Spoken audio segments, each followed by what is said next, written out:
Yun mga boss no, bali 3 days workout natin dito sa mga sa ano daw. Alright, ayan po is from back. Yan, bali anim na paraan itong ginagawa po natin na to build your body. Na workout home mga boss no. Alright, kung napapansin nyo, yan lang ang gawin nyo sa araw-araw. Depende kung anong gusto nyong set, kung ano yung gusto nyong pagandahin sa katawan nyo mga boss no.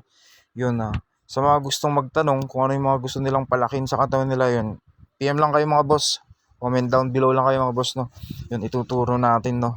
Alright, dito napag-isip-isip ko mga boss na mag-challenge ako ng 1 month challenge mga boss no. Bali pang 3 days po natin. Tignan natin kung ano ang mangyayari dun sa 1 month na yun mga boss no. Yun, basta healthy foods, yun. Maging maayos po kayo sa pagkain, sa pagtulog. Yan, wag po tayo nagpupuyat mga boss no. Alright, ayan po yung ginagawa natin, push up. Siyempre sa chest yan mga boss.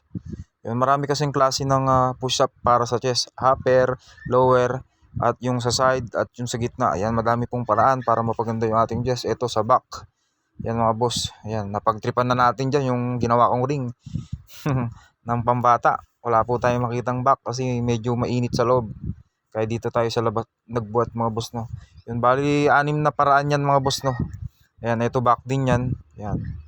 Yun, share lang mga boss at follow mga boss no. Yun, God bless sa ating lahat. Yun, mag-iingat po ang bawat isa kung saan ka man naroroon. Alright.